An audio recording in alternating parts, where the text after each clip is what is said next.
ici, ça fait référence systématiquement à un système ou bien un service qui gère tout ce qui est compte des droits, des autorisations, ainsi de suite. Donc, comme nous sommes dans l'environnement Microsoft, la première idée qui peut vous venir en tête, c'est Active Directory, parce que c'est le service de gestion d'annuaire de l'environnement Microsoft. Donc, est-ce que vous voyez mon écran? Confirmé, hein? Oui, Oui, oui. OK. oui, Donc, ce gestionnaire d'annuaire s'appelle, sinon s'appelait, comme je l'ai dit le samedi passé, Azure Active Directory. C'est l'Active Directory qui est dans Azure. Et pas plus tard que fin 2000, fin 2013, hein, début 2000, non, 2023 et début 2024, Microsoft l'a renommé en Intra ID. Alors, Intra ID va au-delà du simple gestionnaire des, des droits et des comptes, mais Intra ID va embarquer, en plus de la partie Active Directory, tout ce qui est comme sécurité, hein, dans Azure. Donc, c'est la raison pour laquelle ils ont changé le nom. Donc, pour ceux qui connaissent un peu l'historique de l'évolution de Microsoft, fut un moment où euh, on a connu un peu certains produits qu'on appelait Forefront, si vous connaissez ça. Donc, vous allez entendre Microsoft Forefront for Security, Forefront for Data Protection. Après, c'est devenu, euh, comment on appelle ça, System Center, avec plusieurs démembrements. C'est comme ça que Microsoft fait un peu ses produits. Donc, on essaie de regrouper un peu tous les produits qui vont dans le même sens, ou bien qui gèrent un même secteur, ah, pour ne pas dire même niche. Donc ici, Intra ID, c'est la partie Active Directory plus tout ce qui est comme sécurité, cybersécurité dans Azure. Donc, si vous entendez parler de Intra ID, ne soyez pas surpris, c'est le nouveau nom de Azure Active Directory.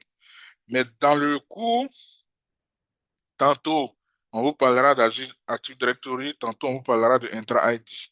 Voilà, dites-vous qu'il s'agit de la même chose. Voilà. Donc, il faudrait que, à la fin de ce module, qui va durer en moyenne 45-50 minutes, et puis après, vous allez faire un lab, il faudrait que vous soyez à même de comprendre ce que c'est qu'Intra ID, d'écrire le concept dans Intra ID, et puis pouvoir faire la comparaison entre Intra ID et puis notre ADDS, Active Directory Domain Services, qui est sur Windows Server On-Prem. Voilà. Donc, ADDS, c'est... Alors, Dieu donné, j'ai déjà lancé l'enregistrement, vous aurez accès à la fin.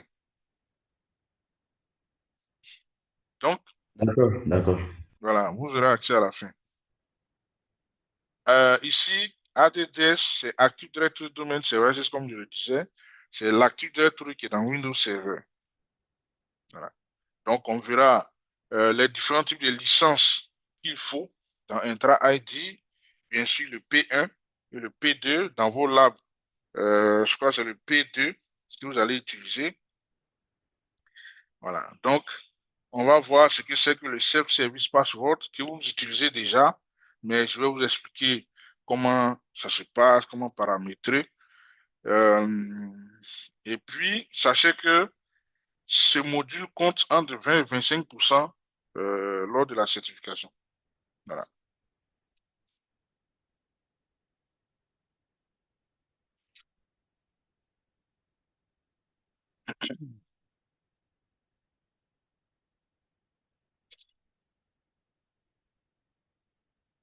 Donc, Intra ID, comme je l'ai dit, c'est notre gestionnaire d'annuaire Azure Active Directory plus les options de sécurité.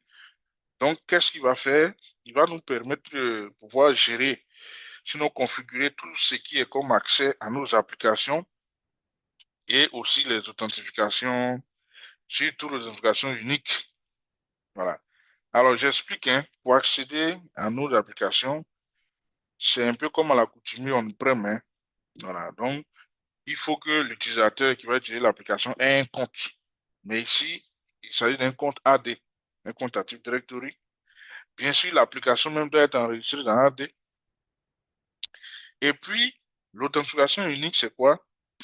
C'est lorsque vous vous connectez à votre PC, on vous demande soit un login, un mot de passe.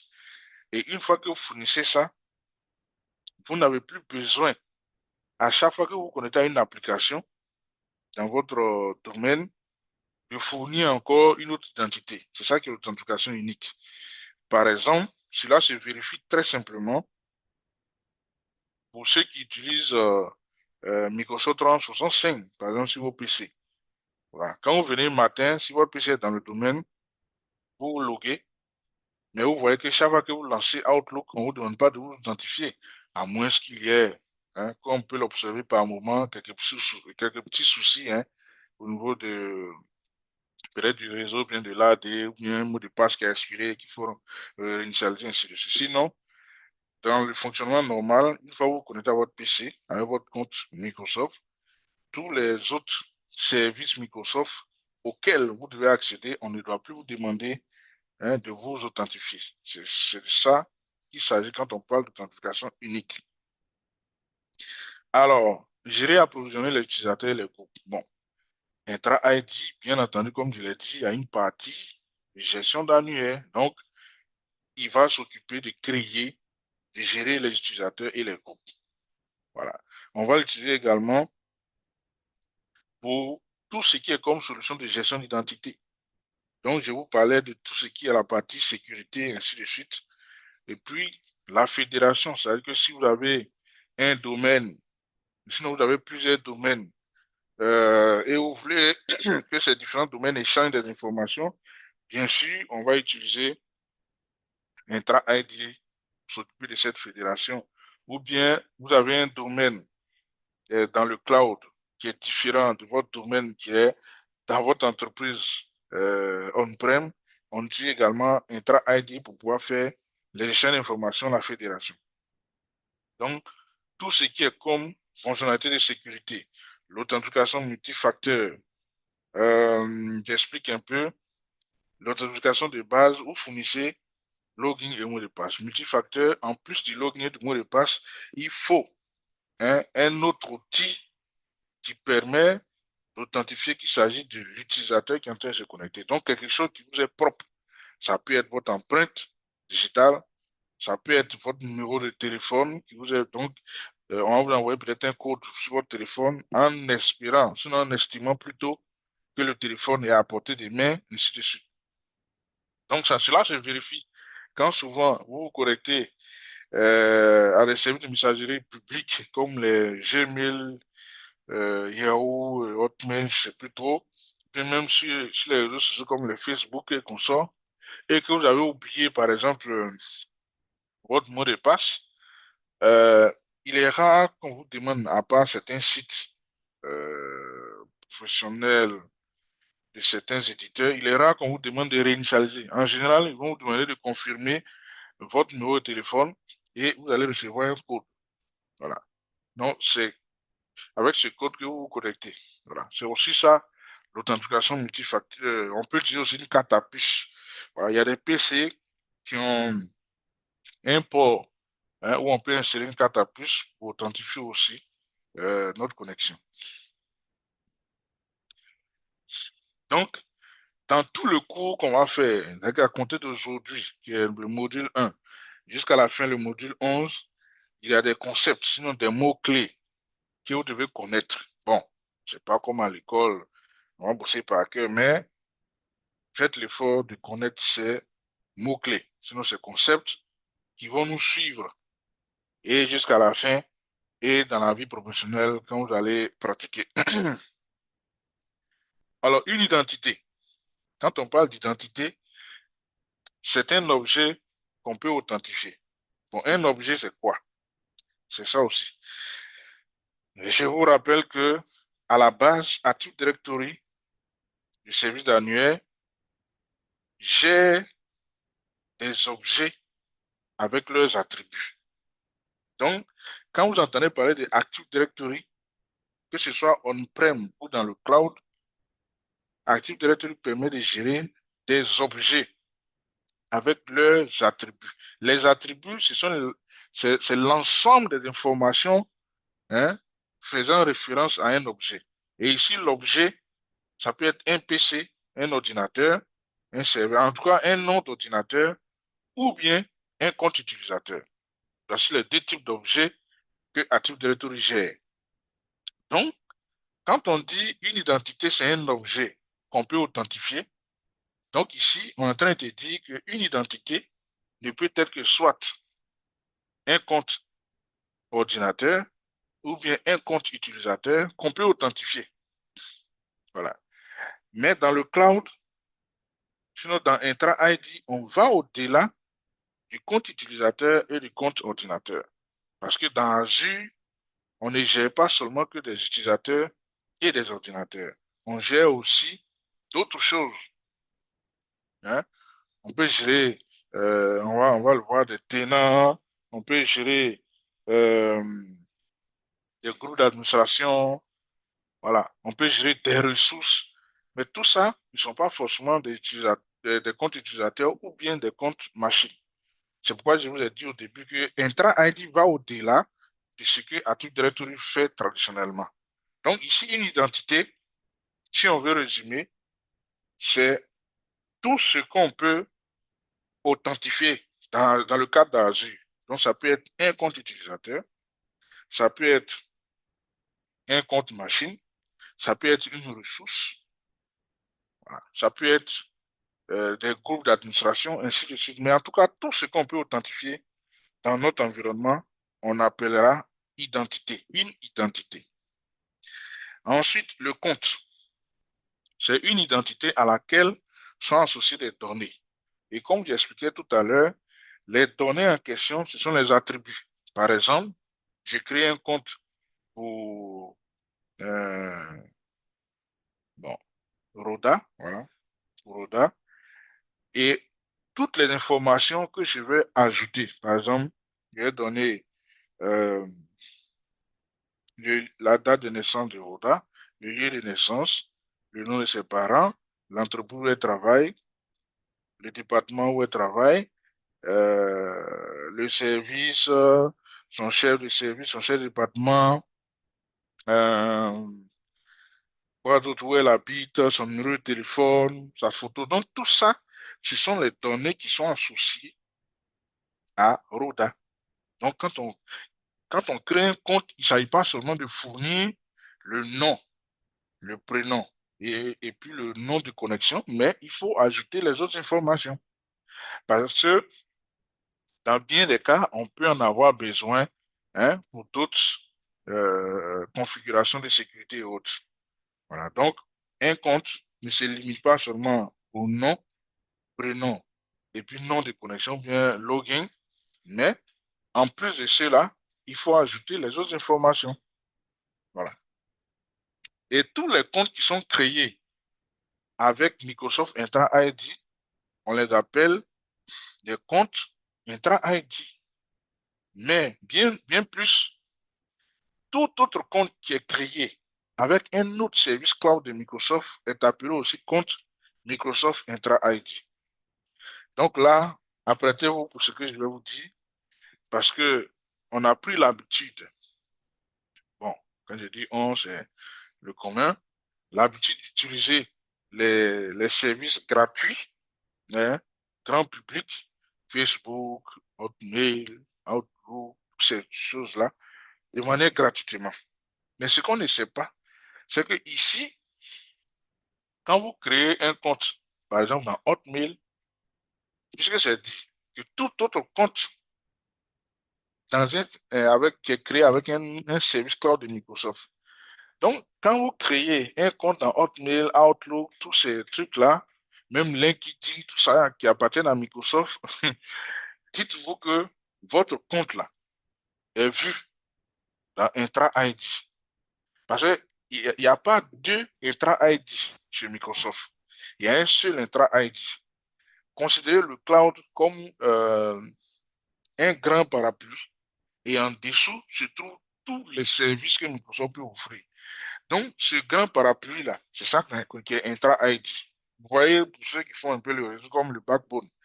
Donc, quand tu es sur les Facebook et consorts, ne sois pas surpris que tes comptes-là soient visibles ou bien soient utilisés à d'autres fins par Microsoft et ses services. Parce que tout ce que tu fais là-bas, là, il y a un AD derrière. Pour information, sachez que tout ce qui est comme service de messagerie, hein, messagerie, chat, appel, vidéoconférence, qu'on peut utiliser, que ce soit payant ou gratuit, il faut qu'il y ait derrière un service d'annuaire comme Active Directory ou bien Intra ID pour que ce service fonctionne. Donc, quand tu es en train d'utiliser, par exemple, euh, Hotmail pour envoyer des mails ou bien Outlook.com pour envoyer des mails, c'est une solution de messagerie, mais si c'est grand public.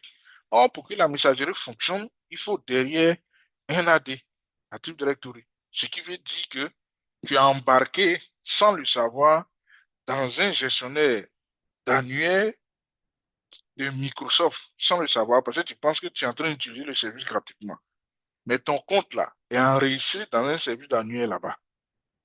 C'est pourquoi Microsoft dit que tous les autres comptes que vous créez dans un autre service cloud de Microsoft sont considérés comme des comptes intra-ID. Une minute.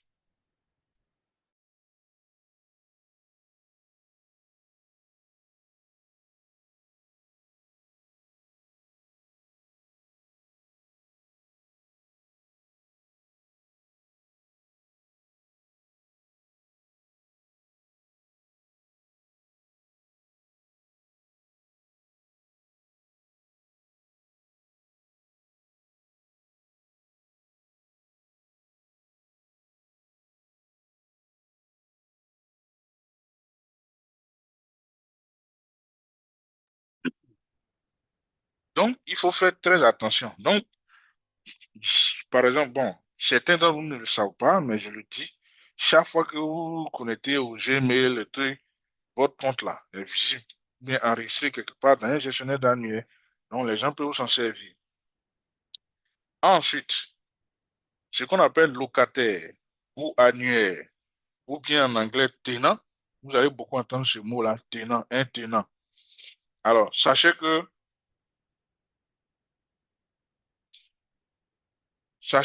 un tenant,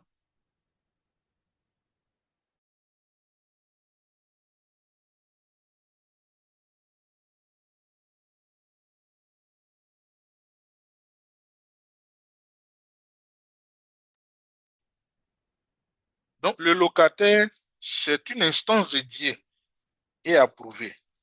Les deux mots sont très importants parce que tout à l'heure, je disais, voyez Intra ID comme un parapluie. En dessous se trouvent les services qui gèrent.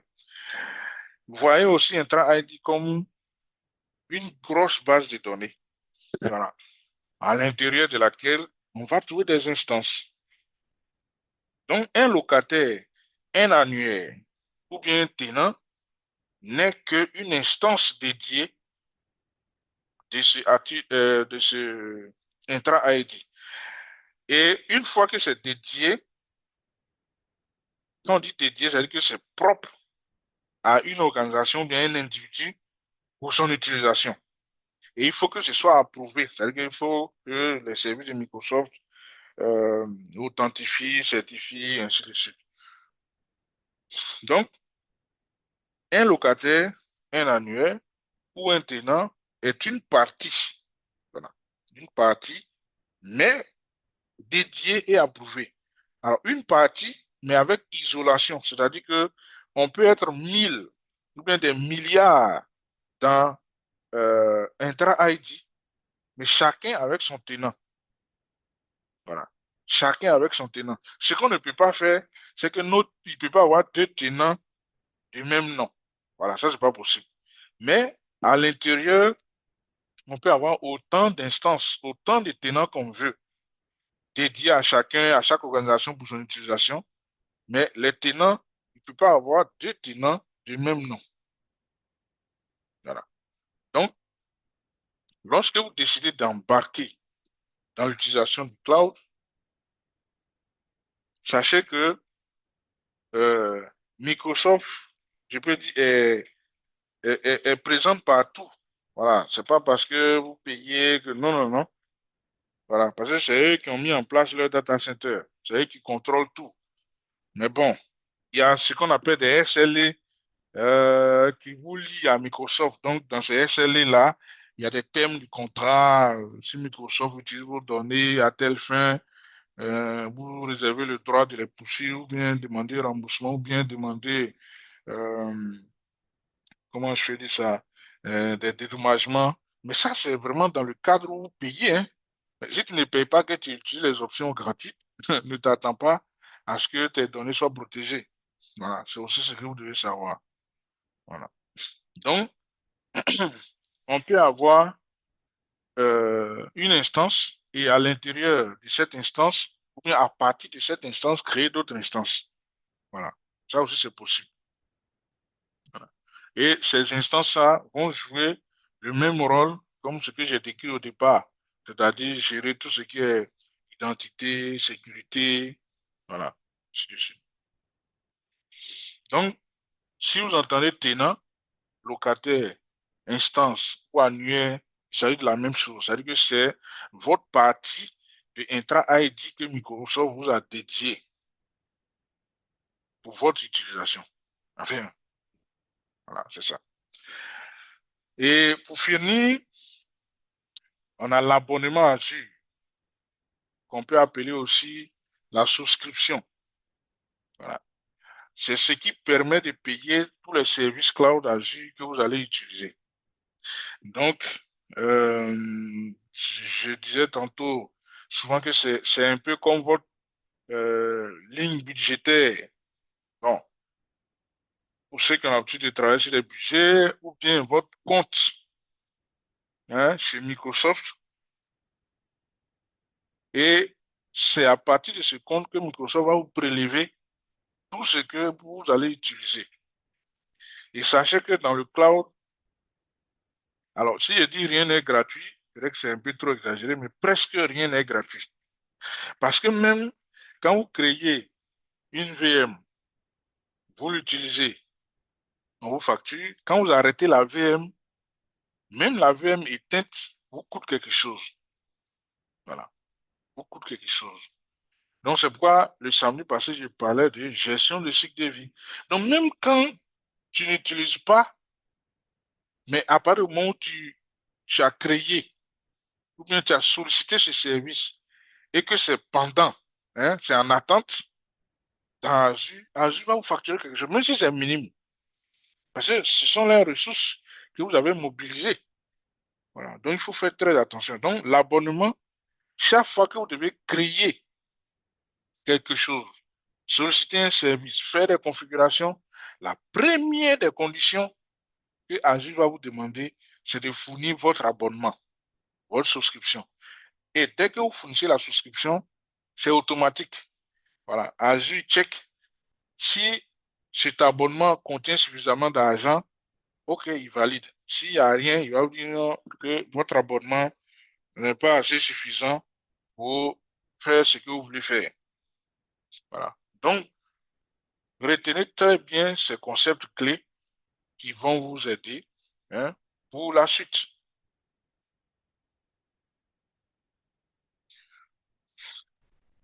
Clavel, Oui, s'il te plaît, ça me j'ai une plaît. question. Oui. Oui, je voudrais savoir la Mhm. relation entre souscription et une souscription et un tenant. Je voudrais OK. savoir si Mhm. Mhm. quand je prends un tenant, Oui. est-ce qu'il peut être raccordé à plusieurs souscriptions? Et quand je prends une souscription, est-ce que cette souscription peut être raccordée à plusieurs tenants? OK. Merci beaucoup pour ta question. Je vais revenir là-dessus. Pourquoi? Parce que j'ai déjà... C'est Gafarou qui a posé la question. Oui, oui. Voilà.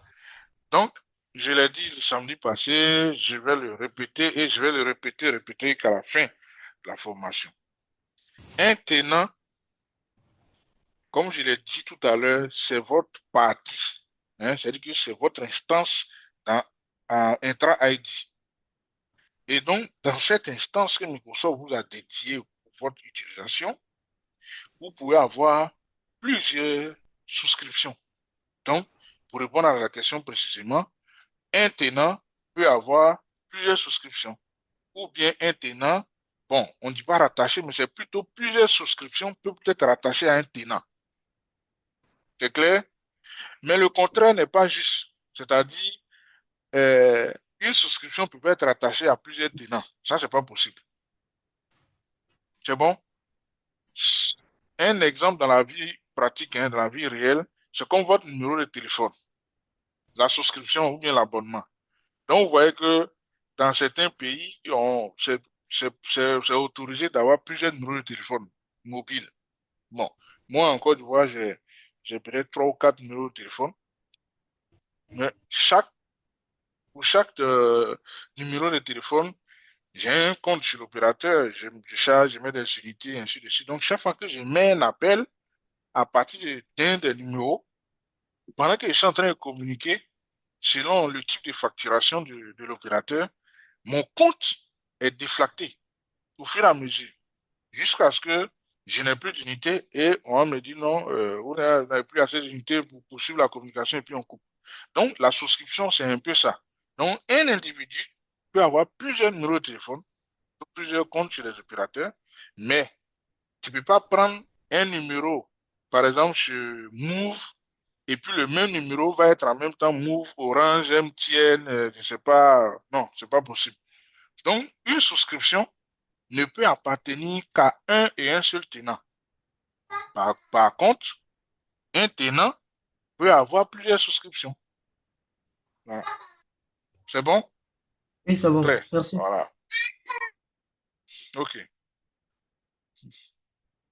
Donc, Microsoft Entra ID, comme je l'ai dit tout à l'heure, va permettre de gérer tout ce qui est comme identité et puis au-delà des options de sécurité.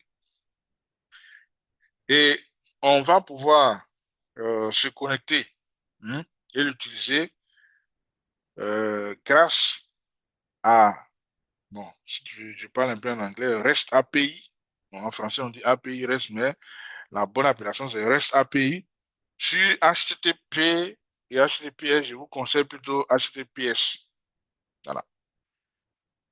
Et les protocoles qui vont être utilisés, sinon les protocoles d'authentification, dans Intra-ID, on a le SAML, Windows Federation, OpenID. Voilà. Pendant que on-prem, on n'a que le Kerberos. Voilà, c'est très très important. Aujourd'hui, la méthode d'authentification utilisée par Microsoft sur les solutions on-prem, comme dans Windows Server, les Windows, je peux dire client, Windows 11 et consorts, c'est le Kerberos. Enfin, je peux dire la méthode la plus robuste, hein, jusque-là. Par contre, en Azure, on en a plusieurs. Et le fait d'avoir plusieurs types de méthodes d'authentification va ouvrir, si tu veux, la porte à beaucoup de choses. Donc, par exemple, le OpenID va permettre à Azure, par exemple, de pouvoir gérer des utilisateurs venant d'autres, hein, d'autres services annuels autres que Microsoft. Hein. Vous avez vu tout à l'heure, on disait que quand on crée un compte dans Intra-ID, on dit que c'est un compte Intra-ID. Ou bien dans les autres services d'annuaire cloud de Microsoft. Par contre, si tu as un utilisateur qui a été créé dans un autre environnement, n'importe quoi, IBM, ou bien Solaris, je sais pas, voilà, qui ont leur gestionnaire d'annuaire, voilà, grâce à OpenID par exemple, Intra-ID peut gérer ses utilisateurs. Voilà, c'est très très important ça. Et puis, les services de fédération. Donc, les fédérations, sinon la fédération, ça veut dire quoi? Je donne un exemple, hein. Vous avez AGL Bénin et puis vous avez Bénin Rail. C'est deux domaines différents.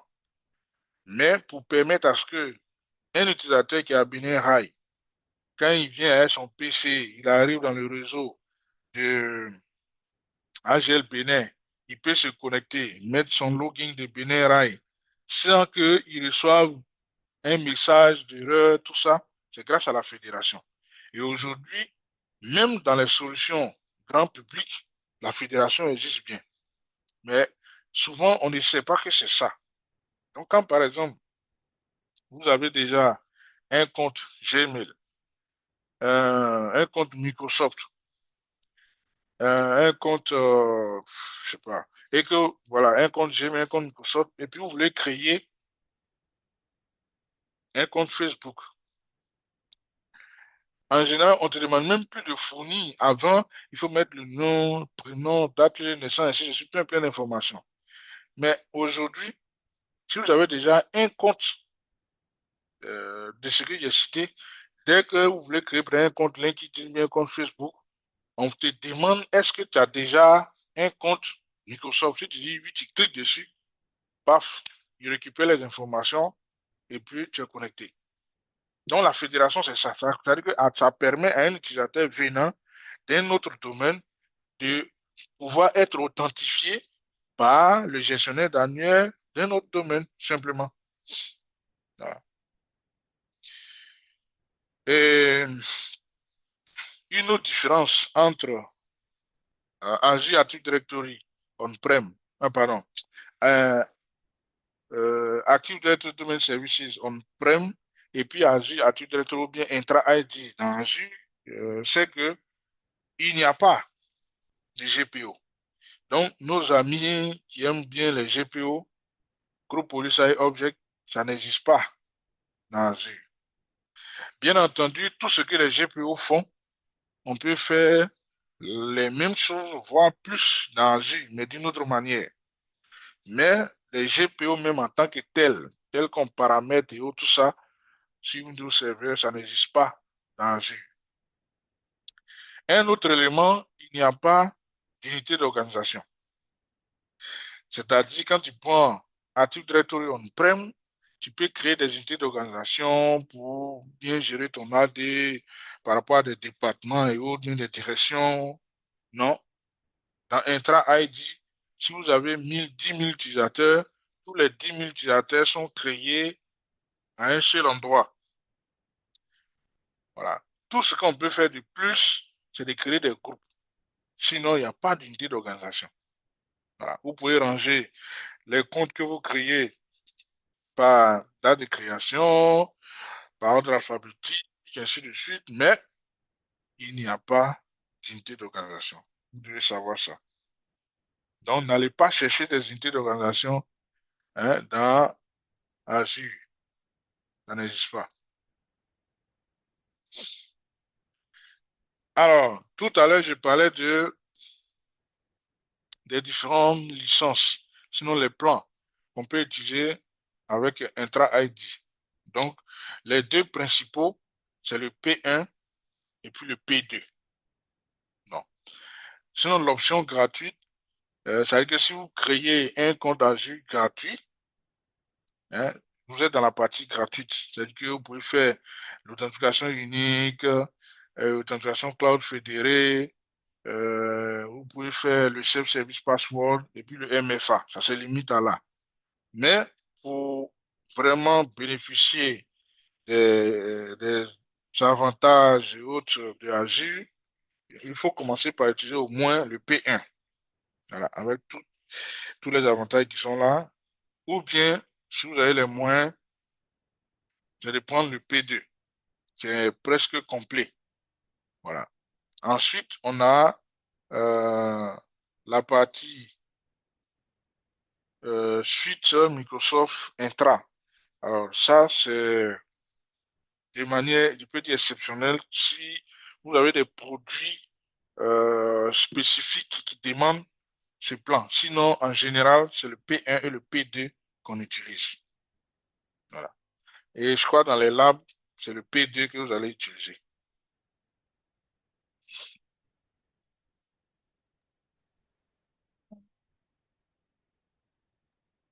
Le self-service Allô? password. J'ai une Oui, question, s'il te oui, plaît. vas-y. Oui, c'est pour comprendre le P1 et le P2. Ça fait référence au cours, c'est ça? Non, c'est pas le coût. Bon, bien sûr, avant de parler d'argent, mais fonctionnalité. Hein, regardez les fonctionnalités. On a l'authentification unique que j'ai expliqué, la fédération, la gestion avancée des groupes. Alors, la gestion avancée des groupes, bon, je vais anticiper comme tu as posé la question. Par exemple, quand on crée un groupe d'accoutumés, c'est l'administrateur lui-même qui ajoute les utilisateurs au groupe. Ça, on est tous d'accord, hein, c'est comme ça que ça marche. Mais dans la gestion avancée des groupes, on pourra paramétrer l'appartenance ou, ou la non-appartenance à un groupe de manière automatique. Et ça, cette option n'existe seulement que dans le cloud. Ça n'existe pas dans AD on-prem. Donc ça, c'est la partie vraiment gestion des groupes avancés. Hein, le self-service password qu'on va voir tout de suite, l'authentification multifacteur, l'accès conditionnel. L'accès conditionnel, ça dit, tu peux créer un site web ou bien une application web et tu vas dire, par exemple, que pour se connecter à ce portail ou bien à cette application web, il faut que l'utilisateur ait un compte, par exemple Facebook, ou bien que l'utilisateur ait un compte Gmail,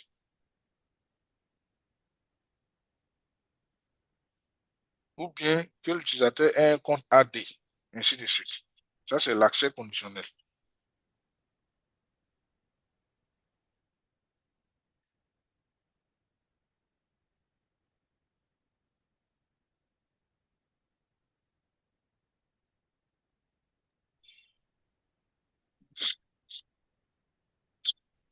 Donc, l'accès conditionnel basé sur des risques. Donc, on peut aussi conditionner l'accès hein, avec des connexions risques utilisateurs, ainsi de suite. Donc, d'abord, ce que tu dois voir, la différence entre P1 et P2, c'est au niveau des fonctionnalités. Donc, tu vas voir qu'il y a des fonctionnalités que le P1 n'a pas. Voilà. Maintenant, en termes de coût, il va de soi. Bien entendu, le P2 qui fournit plus de fonctionnalités va être plus cher que le P1. Ça, c'est normal. C'est bon, ça répond à la question? Oui, c'est bon, merci. OK. Donc, je parlais du self-service password. Ça, c'est quelque chose que vous devez apprécier, vous en tant qu'administrateur ou bien ceux qui sont au contact avec le end user, en général, ceux qui font aussi du helpdesk. Voilà, donc c'est une solution, c'est un service qui vient vous aider à, à vous départir un peu de quelque chose qui paraît, je peux dire, rébarbatif, hein, ça n'a aucune valeur ajoutée. Quand un utilisateur a oublié son mot de passe, et il a saisi plusieurs fois un mot de passe erroné et que son compte est verrouillé, il n'y a plus besoin qu'il vienne vers vous pour que vous vous connectiez à la console d'administration pour réinitialiser son mot de passe. C'est l'importance hein, du self-service password. Donc, c'est l'utilisateur lui-même qui va réinitialiser son mot de passe quand ça sera nécessaire. Voilà. Donc, comment ça marche? Donc, il faut d'abord savoir que même si c'est un service cloud, mais on ne l'applique pas forcément à tous nos utilisateurs dans notre environnement. Voilà. Donc, on peut choisir, par exemple, un IT n'a pas forcément besoin du self-service password. Mais ceux qui oublient souvent les mots de passe, les standardistes, les secrétaires, je sais pas quoi, les coursiers, bon, ou bien nos amis du service commercial, des trucs comme ça, on peut leur appliquer ça. Voilà. Parce que chaque fois qu'ils en auront besoin, ils vont plus venir vous emmerder. Donc, on détermine qui peut utiliser la réinitialisation de mot de passe. Voilà. Donc, il faut choisir les utilisateurs à qui on va appliquer. Ensuite, il faut choisir le nombre hein, de méthodes d'authentification obligatoire. Donc, on peut choisir une seule méthode ou bien deux méthodes Ici, c'est deux méthodes possibles. Donc, première, une méthode ou bien deux. Alors, si vous choisissez deux méthodes, ça veut dire que, en plus, par exemple, des questionnaires, il y aura quelque chose d'autre qui va s'ajouter. Ça peut être un numéro de téléphone, ainsi de suite. Et ici, si on a choisi la méthode 1, alors, le nombre de méthodes, on a choisi une seule méthode. Et vous voyez en dessous, on a les méthodes. Donc, ça peut être un code d'application mobile. Donc, ça peut être, par exemple, aujourd'hui, on a des applications mobiles comme Authenticator et autres. Voilà, donc on peut demander à ce que l'utilisateur aille sur l'application Authenticator sur son téléphone et il saisit un code qui lui sera fourni. Ça peut être par email, ça peut être par téléphone, voilà. Et puis, ça peut être par question de sécurité. Donc, par exemple, on peut vous demander de choisir trois questions, hein, auxquelles vous allez apporter des réponses. Bon, et ça, je le conseille toujours aux gens, n'utilisez jamais des questions, hein, pour lesquelles les réponses vont varier dans le temps. Voilà, personne ne sait jamais. Si vous choisissez par exemple le nom de l'entreprise où vous avez fait votre stage, bon, je suppose que ça ne va pas changer. Ou bien l'école, hein, votre école primaire, je suppose que ça ne va pas changer. L'université où vous avez pu fréquenter, je suppose que ça ne va pas changer. Mais par exemple, votre plat préféré, bon, ça peut évoluer, on ne sait jamais. Votre couleur préférée aussi, on ne sait jamais, ça peut évoluer. Le nom de votre épouse, bien de votre époux, je souhaite, mais dans certains cas, ça peut changer aussi. Donc, choisissez des questions pour lesquelles les réponses ne varient pas dans le temps. Et c'est très important. Donc, une fois que vous avez choisi les questions et que vous avez choisi l'utilisateur sur qui on va appliquer ce service, hein, chaque utilisateur va recevoir une notification avec un lien par mail.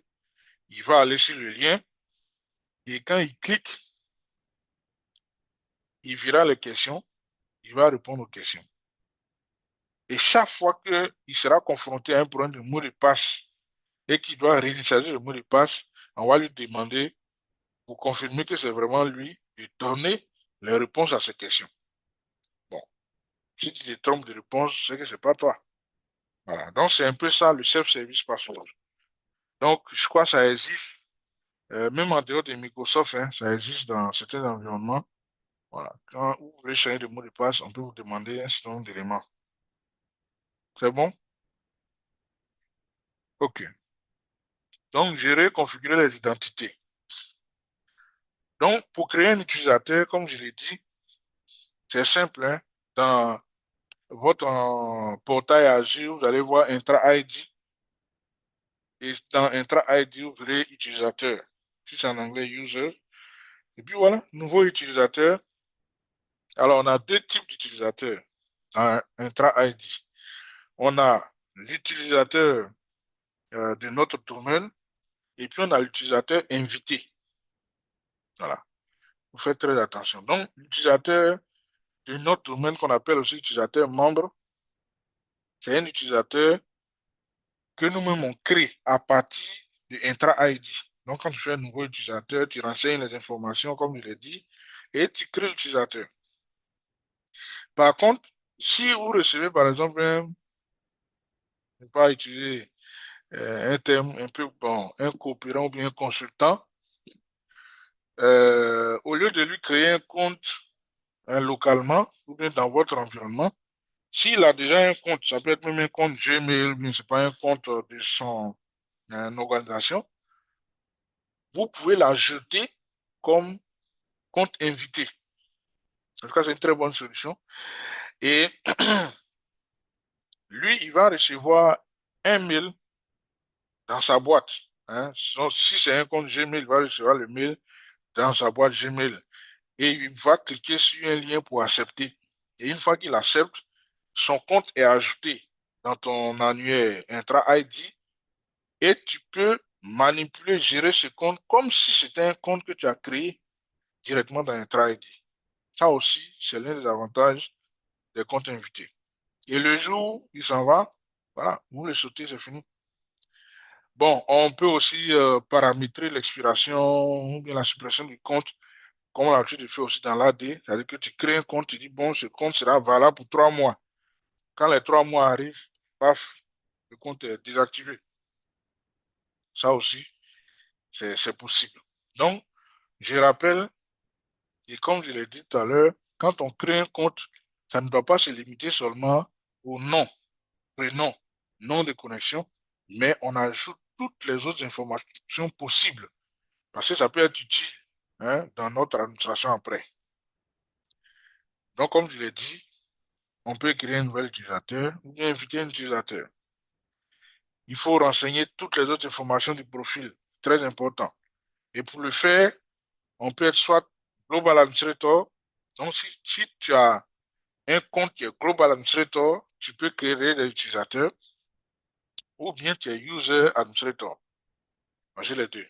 Donc, Global Administrator ou User Administrator, tu peux créer des comptes utilisateurs. Sachez aussi que euh, de la même manière, on-prem, on a ce qu'on appelle la corbeille Active Directory. La corbeille Active Directory, vous devez l'activer vous-même, on-prem. Par contre, dans Azure, c'est automatiquement activé. Lorsque votre tenant est créé, tout ça, c'est déjà paramétré. La corbeille permet de garder, hein, tout ce qu'on va supprimer. Ça peut être, je peux dire consciemment, ou bien par inadvertance, hein, qu'on va supprimer, va rester dans cette corbeille pendant au moins 30 jours avant que Azure ne le supprime définitivement. Donc, c'est très important de savoir ça. Voilà. Donc, si tu as supprimé quelque chose sans faire attention, rappelle-toi qu'il y a une corbeille. Et donc, tu peux aller dans la corbeille et restaurer avant l'expiration des 30 jours. On peut aussi faire utiliser les logs, hein, euh, au niveau des corrections pour faire des audits. Bon, ça existe toujours sur Active Directory on-prem, mais là-bas, il faut que vous allez activer, hein, l'audit, hein, dans l'AD.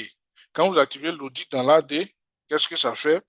Tout ce qui est fait comme action au niveau de l'AD est tracé. Quelqu'un se connecte, c'est logué. La connexion a échoué, c'est logué. La connexion a marché, c'est logué. Un administrateur se connecte, c'est logué. Il mène des opérations de création, de suppression, de tout ça, c'est tracé. Donc, ça aussi, on-prem, il faut avoir connaissance de cela pour pouvoir l'activer. Par contre, dans Azure, c'est déjà disponible, hein, on peut utiliser. Pour les groupes, c'est à peu près la même chose comme on-prem, à part quelques petites différences. Alors, si Windows Server on-prem, sinon dans l'AD on-prem, on a des groupes de sécurité et des groupes de distribution en termes de type de groupe. Par contre, dans Azure, sinon dans Intra ID, on a aussi des groupes de sécurité qui jouent le même rôle, le même fonctionnement. Et le groupe de distribution a disparu et remplacé par le groupe Microsoft 365. Bon, c'est à peu près la même chose parce que le groupe de distribution à la base est utilisé, hein, pour envoyer des mails de groupe, ainsi de suite. Les groupes 365, c'est aussi, ils font aussi la même chose. Voilà. En termes d'appartenance, le type d'appartenance, on a, bon, je vais dire deux, hein, deux types d'appartenance. On a l'appartenance attribuée. C'est ce que j'expliquais tout à l'heure. Appartenance attribuée, c'est-à-dire que vous créez un groupe et vous-même, vous attribuez des membres à ce groupe. C'est-à-dire que manuellement, vous décidez que Kafaru soit membre du groupe IT, euh, Dibi soit membre du groupe IT, Leclerc soit membre du groupe IT et Mion soit membre du groupe IT. Ça, c'est de manière attribuée, c'est-à-dire que vous le faites manuellement. Par contre, tout à l'heure, quand je comparais P1 et P2, j'ai parlé de gestion avancée des groupes. Voilà. Donc, ici, cela va intervenir parce qu'on a ce qu'on appelle l'appartenance dynamique. Voilà. Quand vous créez un groupe, vous paramétrez l'appartenance dynamique. Vous allez le faire dans le lab, je crois bien aujourd'hui. C'est-à-dire, vous créez un groupe IT et vous dites, pour être membre de ce groupe IT, il faut que dans ton compte là, c'est pourquoi tout à l'heure j'ai insisté sur le fait que quand on crée un compte, il faut prendre soin de renseigner les autres informations parce qu'on peut en avoir besoin pour d'autres utilisations. Un des cas d'utilisation, c'est ça. C'est qu'on peut dire, pour appartenir à ce groupe, il faut que dans les champs d'information de ton compte, la partie, par exemple, département, on voit le mot IT. Donc, Intra ID va parcourir tous les comptes et tous les comptes pour lesquels la partie département, c'est écrit IT là, automatiquement l'utilisateur devient membre de ce groupe. Vous voyez que si vous êtes dans une organisation, vous avez des milliers d'utilisateurs et que vous créez un nouveau groupe et que vous devez ajouter manuellement pour un truc spécial, ça va vous fatiguer. Donc ici, c'est fait aussi pour aider l'IT. Voilà. Mais à la base, si au départ, tu n'as pas fourni ces informations lors de la création des comptes utilisateurs, bon, bien entendu, ça va te fatiguer à la suite. Donc, c'est pourquoi, dès le début, quand vous créez les comptes, il faut renseigner tous ces champs. C'est important. Et si un jour, on dit par exemple que Hermione, bon, comme elle est devenue senior, elle n'a plus rien à prouver, il faut qu'elle aille aider, par exemple, l'équipe Bruxelles, bon, ou bien avant-vente. Donc, dans ce cas, tu vas quitter le département IT pour aller maintenant dans le département commercial.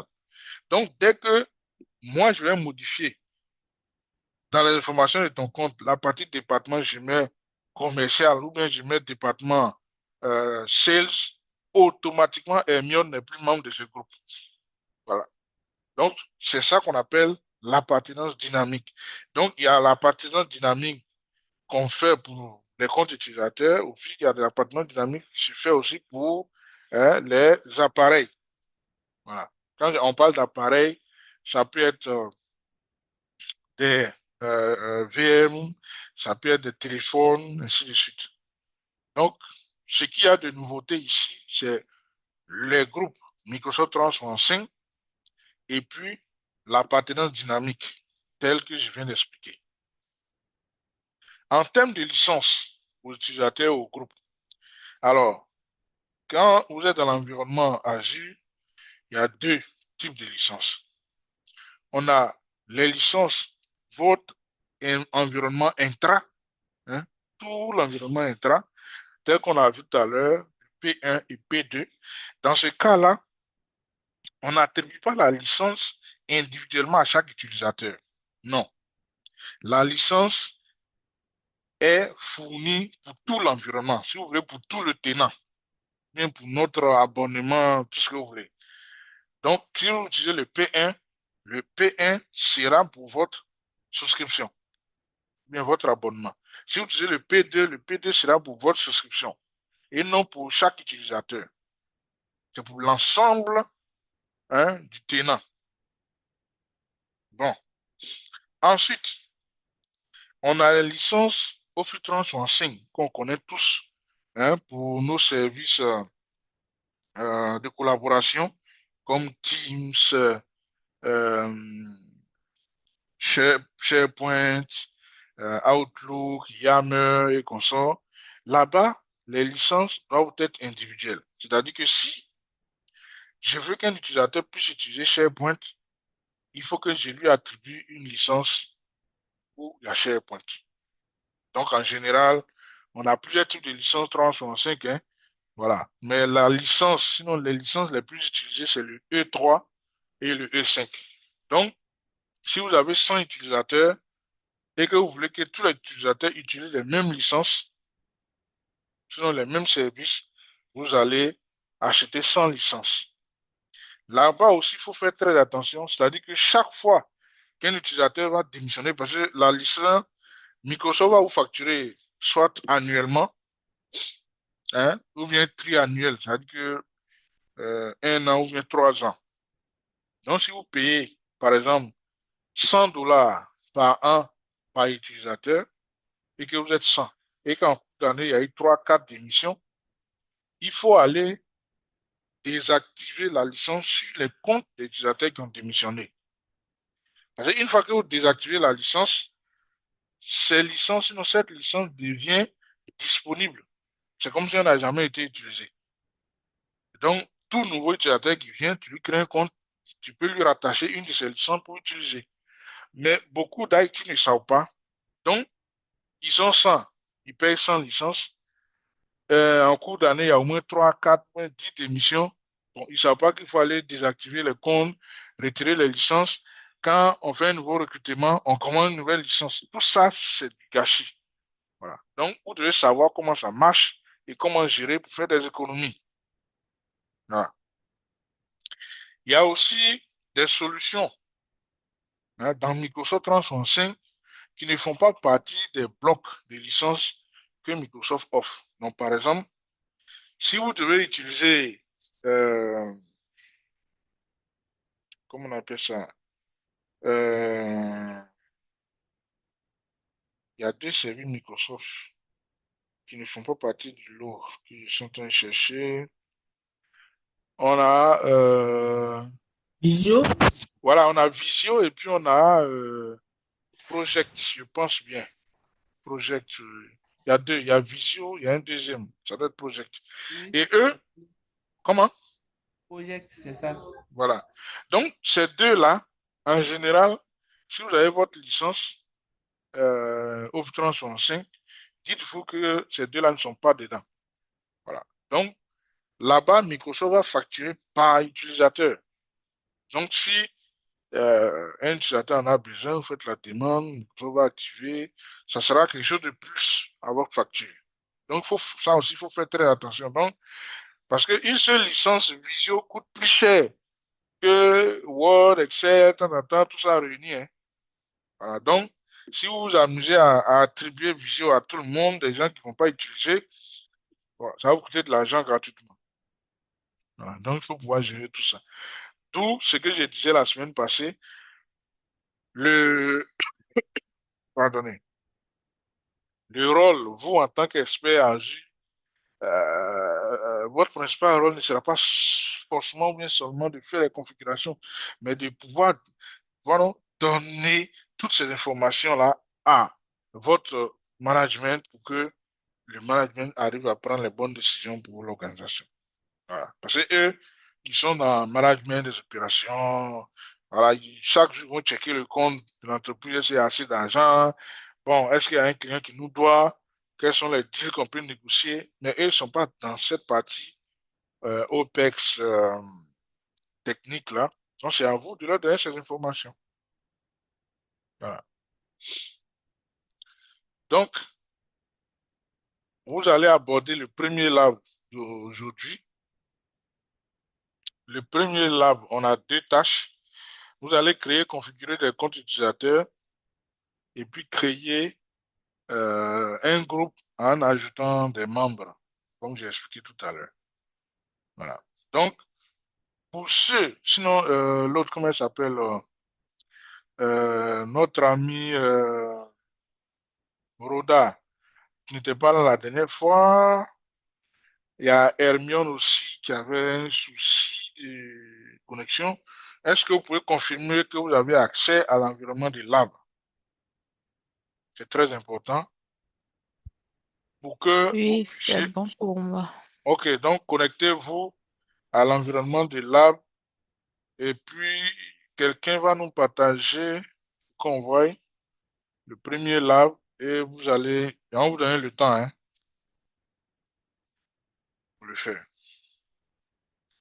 Alexa, Rubis.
Qui est connecté?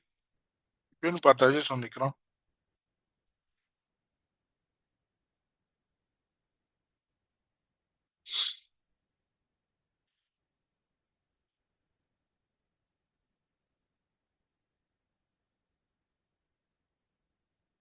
Involontaire, involontaire, involontaire. Je peux partager. Vas-y, vas-y, vas-y.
Ça met du temps de se charger, hein. Oui, c'est ce que je remarque aussi. Non. Euh,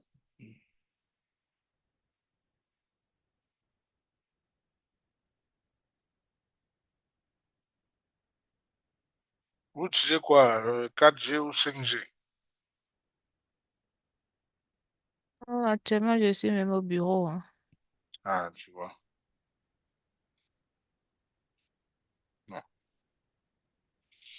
Et nous, ici, là, les gens nous blaguent un peu à la cible. Donc, je sais pas. Non, ils disent que c'est la chute, mais.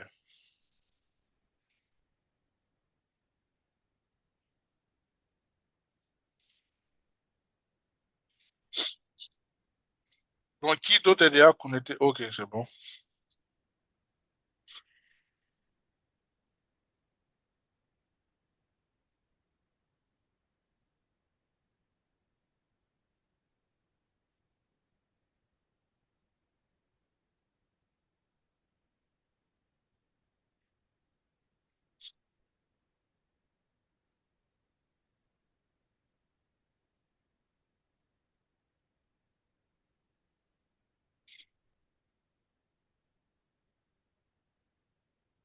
Ok, donc,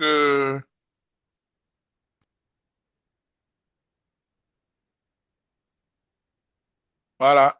Ça, c'est lequel, là? C'est le premier que tu as Microsoft, lancé? oui. Ah non. Manage Microsoft Entra ID Oh, Identities. ok, c'est ça. Ok, donc, normalement, c'est 1 heure, hein, si je ne me trompe pas. Oui. Ok, donc il est exactement 9h45 à 10h45. Je viens venir voir pour me rendre compte que Hermione a fini, Rhoda a fini, Cafaro a fini, Leclerc, Clovis, Wilfred. En tout cas, en 1 heure, normalement, on devrait avoir fini. Bon. Donc, je vais muter mon micro et à tout à l'heure. Allô? Allô? Oui, allô? J'ai une question quand même. Vas-y. Euh, la première instruction, on nous dit de nous connecter. Oui, oui. De vous connecter.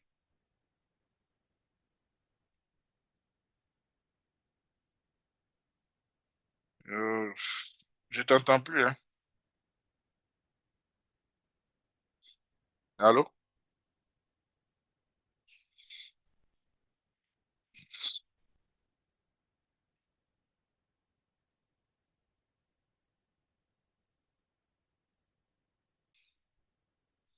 Ah, allô?